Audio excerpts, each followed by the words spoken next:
Good morning. TMC knowledge में आपका स्वागत है। आइए देखते हैं फिर से कुछ प्रश्नों को जो सक्षमता परीक्षा के लिए हैं और काफ़ी महत्वपूर्ण है। ये सभी जो प्रश्न हैं क्लास 6 से 8 और 3 से 5 के पाठ्यक्रम पर आधारित हैं। इसके पहले हम लोगों ने 735 प्रश्नों को देखा है और ये हमारा उसी क्रम में ये अगला वीडियो है। और इसमें देखिए आज का हमारा क्रमांक जो है कि वो 736 से शुरू होगा और इसमें कुछ कुल जो है कि हम 42 प्रश्नों को देखने वाले हैं आज। तो आइए देखते हैं। और इसका पहला प्रश्न है कि भोजन और पानी की कमी का परिणाम क्या होता है। भोजन और पानी की कमी का क्या रिजल्ट होता है, यानी कि अकाल पड़ जाता है, बाढ़, भूकंप या फिर चक्रवात।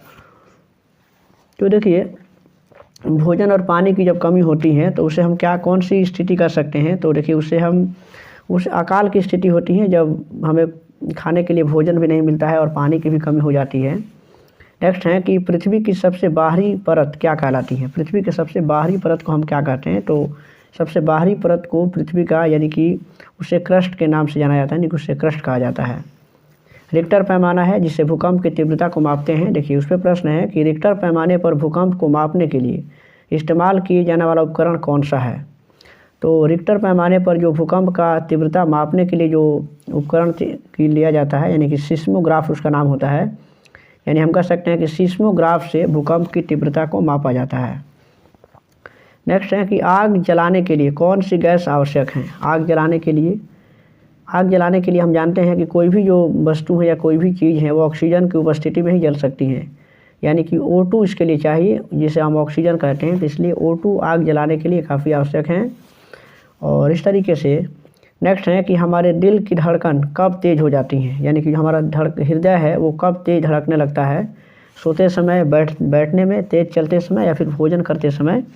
देखिए जो दिल की जो धड़कन है तो वो तेज़ चलते समय काफ़ी तेज़ हो जाती हैं। और नेक्स्ट है कि हृदय की धड़कन को सुनने के लिए प्रयुक्त यंत्र का क्या नाम है। हृदय की धड़कन को सुनने के लिए हम किस यंत्र का उपयोग करते हैं, उसका क्या नाम है। तो देखिए उसे कहते हैं यानी कि स्टेथोस्कोप कहते हैं, जिसे हृदय की धड़कन को सुना जाता है।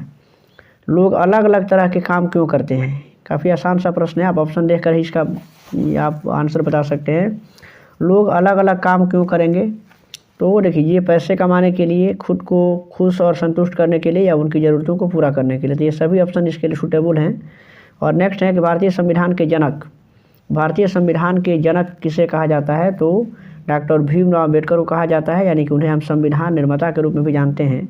और जब संविधान सभा जब गठित की गई थी और संविधान का जब काम चल रहा था, यानी कि तो डॉक्टर भीमराव अम्बेडकर जो है कि उसके ड्राफ्टिंग कमेटी के सदस्य थे, यानी कि अध्यक्ष थे। प्रारूप समिति के अध्यक्ष थे डॉक्टर भीमराव अम्बेडकर, और इन्हें भारतीय संविधान का जनक भी कहा जाता है। नेक्स्ट है कि ट्रेनें कहाँ चलती हैं। तो जाहिर सी बात है कि ट्रेन रेलवे ट्रैक पर ही चलती है। और नेक्स्ट है कि नागपाड़ा कहाँ है, ये बताना है कि नागपाड़ा कहाँ स्थित है। मुंबई में है, कोच्चि, चेन्नई है या फिर पटना में है। तो देखिए नागपाड़ा जो है वो मुंबई में है। इस तरीके से इसका ऑप्शन ए सही है। कबड्डी में कितने खिलाड़ी होते हैं। कबड्डी में कुल खिलाड़ियों की संख्या यानी कि एक पक्ष में 7 खिलाड़ी होते हैं। हमारा राष्ट्रीय खेल क्या है।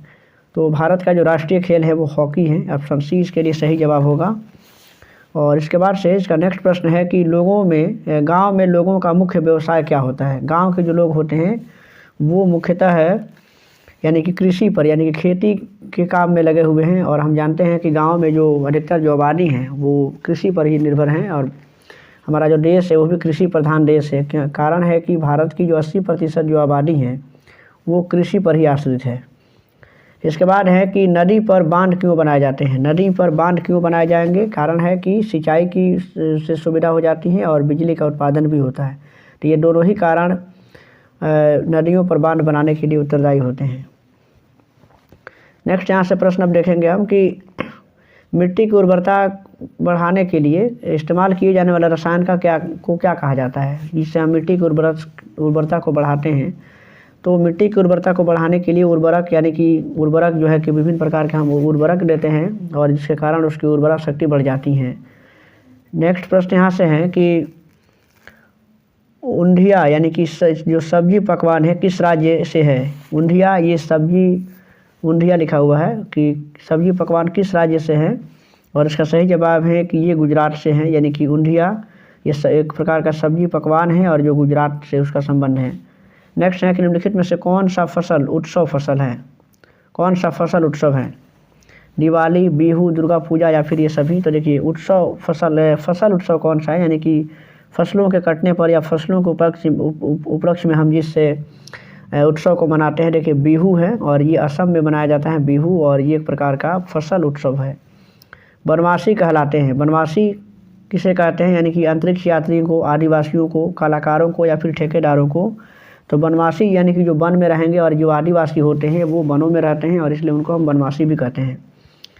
नेक्स्ट है कि वन अधिकार अधिनियम कानून लागू किया गया है। वन अधिकार अधिनियम कब लागू किया गया है, तो इसे देखिए 2008 में लागू किया गया है वन अधिकार अधिनियम को। इसके बाद है कि वंशानुक्रम के नियमों की खोज किसने की थी, यानी कि जो जो अनुवांशिकी है, अनुवांशिकी की खोज किसने की थी, तो इसमें ग्रेगर मेंडल जो है इसका सही जवाब है, और इसके लिए मेंडल ने मटर के पौधों पर अपना प्रयोग किया था। नेक्स्ट है कि पोलियो किसके कारण होता है, पोलियो किसके कारण होता है, तो पोलियो एक प्रकार के वायरस के चलते होता है, यानी कि ये भी विषाणुओं से फैलने वाला रोग है। नेक्स्ट है कि पोलियो किस अंग को प्रभावित करता है, पोलियो अगर किसी को होता है, यानी कि अब तो खैर भारत को पोलियो माना गया है कि पोलियो मुक्त हो चुका है, यानी कि पोलियो उन्मूलन के लिए अभियान चलाया गया और अभी भी पोलियो के लिए दवाइयाँ पिलाई जाती हैं बच्चों को। तो पोलियो किस अंग को प्रभावित करता है ये बताना है, और इसका सही जवाब है कि पोलियो तंत्रिका तंत्र को प्रभावित कर देता है। और इसके बाद है कि गन्ने की फैक्ट्रियों के पास परिवारों का कारवां कहाँ ठहरता है, गन्ने की फैक्ट्रियों के पास परिवारों का कारवां जो है कहाँ ठहरता है, तो इसके लिए सही जवाब है कि देखिए सूखे गन्नों के पत्तों के बीच से बनी झोपड़ी में, यानी कि सभी ऑप्शन इसके लिए सही हैं। नेक्स्ट है कि लोग अपने गाँव से पलायन कब करते हैं, आजकल लोगों का पलायन जो है कि गाँव से शहरों की ओर हो रहा है, उसके करा है कि वो कब करते हैं। तो जाहिर सी बात है कि लोग जब शहर की ओर प्लान करेंगे, यानी कि दशहरे के बाद, होली के बाद, दिवाली के बाद, यानी कि लोग अपने पर्व त्यौहार में अपने घर आते हैं और पर्व त्यौहार मनाने के बाद से वो अपने अपने गंतव्य पे, यानी कि अपने लिए काम ढूंढते हैं या अपने काम की तलाश में जहाँ पे रहते हैं वहाँ, यानी कि गाँवों से शहरों की ओर प्लान करने लगते हैं। नेक्स्ट है कि पुलों का निर्माण क्यों किया जाता है, पुलों का निर्माण यानी कि नदी पार करने के लिए, रेलवे लाइनों के लिए, नहर बनाने के लिए, सभी के लिए किया जाता है। आप जुगाड़ कहाँ देखते हैं बताना है, जुगाड़ कहाँ देखते हैं, इसका सही जवाब है यानी कि ये गुजरात इसका सही जवाब है। नेक्स्ट है कि आवास का सर्वाधिक छोटा भाग क्या कहलाता है, आवास यानी कि रहने का जो स्थान है उसका सबसे छोटा जो भाग है वो क्या कहलाएगा, तो उसे हम यानी कि सूक्ष्म आवास के नाम से जानते हैं, जो आवास का सर्वाधिक छोटा भाग हो।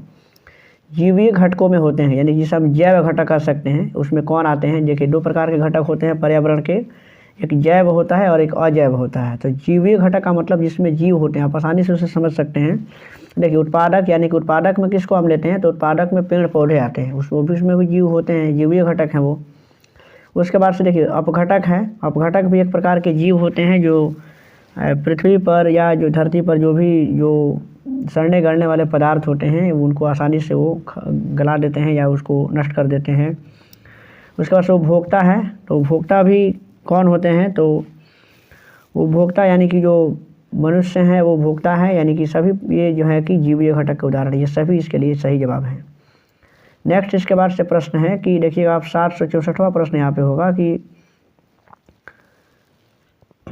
जो चीज़ें कच्ची और पक्का दोनों तरह से खाई जाती हैं उसे क्या कहते हैं। जो आप देख सकते हैं कि इसमें से कौन से जो है ऐसा चीज़ है जो कच्चा और पक्का दोनों तरह से उसको खाया जाता है। सही जवाब है इसके लिए गाजर है, यानी कि गाजर को हम कच्चा भी खा सकते हैं और गाजर से सब्जियां या फिर उसके लिए और भी उससे व्यंजन बनाए जाते हैं और खाए जाते हैं। तो इस तरीके से इसका सही जवाब देखिएगा, इसमें से इसमें देखिएगा ये थोड़ा सा गलती हो गया यहाँ पे, टमाटर, पत्ता गोभी और ये गाजर, इन सभी को हम कच्चा और पक्के दोनों ही अवस्था में खाते हैं। नेक्स्ट प्रश्न यहाँ से है कि एक ऐसे जानवर का नाम क्या है जिसके कान पंखे की तरह होते हैं। कान पंखे की तरह किसके होते हैं, आसानी से आप बता सकते हैं। हाथियों के जो कान होते हैं वो बिल्कुल पंखे की तरह होते हैं, चौड़े होते हैं। एक ऐसे जानवर का नाम जिसके कान नहीं होते हैं, किसके कान नहीं होते हैं, तो देखिएगा इसमें जो सांप के कान नहीं होते हैं।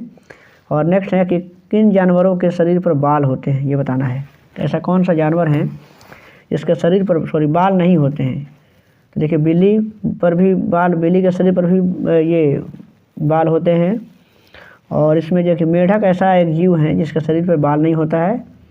नेक्स्ट है कि कौन सा जानवर अंडे देता है। इसमें काफ़ी आसान सा प्रश्न, अंडे देने वाले जानवर कौन है, चूहा, बिल्ली, छिपकली या फिर लोमड़ी हैं। तो देखिए अंडे देने वाले जो जानवर हैं यानी कि कौन अंडे देता है, तो देखिए ये छिपकली जो है, छिपकली अंडे देती हैं। इस तरीके से ऑप्शन सी इसके लिए सही जवाब है। और इनमें कौन सा जानवर बच्चों को जन्म देता है, बच्चों को जन्म कौन सा देता है, मुर्गी, सांप, छिपकली या फिर चमगादड़। तो देखिए बच्चों को जन्म देता है कौन, तो यहाँ पे इसका सही जवाब ऑप्शन डी होगा, यानी कि चमगादड़ जो है वो बच्चों को जन्म देता है।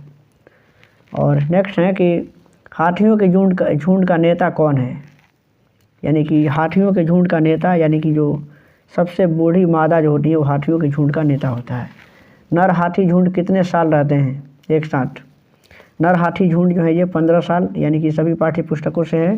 हाथी के बाहरी दांत क्या कहलाते हैं, हाथियों के जो बाहरी दांत होते हैं उसे हम क्या कहते हैं, उसका सही जवाब है यानी कि उसे हम यानी कि दांत कहते हैं। हाथियों के बाहरी दांत को हम दांत ही कहते हैं। और नेक्स्ट है कि वयस्क हाथी का अनुमानित वजन क्या होता है। अगर कोई वयस्क हाथी हो तो उसको कितने केजी का होगा वो। तो देखिए वयस्क हाथी का जो अनुमानित मान है वो लगभग 5000 किलोग्राम, यानी कि 5 क्विंटल से भी ज़्यादा होगा, 5000 किलोग्राम 5000 किलोग्राम होता है। नेक्स्ट है कि एक वयस्क हाथी एक दिन में कितना खाना खा सकता है। एक वयस्क हाथी जो है वो एक दिन में कितना खाना खा सकता है, तो देखिए वो 300 किलोग्राम यानी कि वो खाना खा सकता है लगभग। हैजा किस प्रकार का रोग है, हैजा देखिए हैजा जो है किस प्रकार का रोग है, तो हैजा जो है वो बैक्टीरिया यानी कि जीवाणु से फैलने वाला रोग है। और नेक्स्ट है कि बिश्नोई किस राज्य से संबंधित हैं, बिश्नोई समाज जो था वो किस राज्य से संबंधित हैं, तो देखिए वो राजस्थान में जो बिश्नोई रहते थे, राजस्थान से इनका संबंध होता है। जब सैनिक पेड़ काट रहे थे तो अमृता ने क्या किया था, तो देखिए ये जब सैनिक पेड़ काट रहे थे, ये चिपको आंदोलन से संबंधित हैं। सैनिक जब पेड़ काट रहे थे तो अमृता यानी कि उन्होंने क्या किया कि पेड़ों को गले से लगा लिया और उन्होंने पेड़ नहीं कटने दिया। तो ये चिपको आंदोलन जो बिश्नोई समाज से भी था, राजस्थान की घटना थी। हालांकि चिपको आंदोलन वो कई राज्यों में चला है और कई चरणों में चला है। विशेष करके चिपको आंदोलन का संबंध उत्तराखंड से हुआ, शुरुआत हुई थी।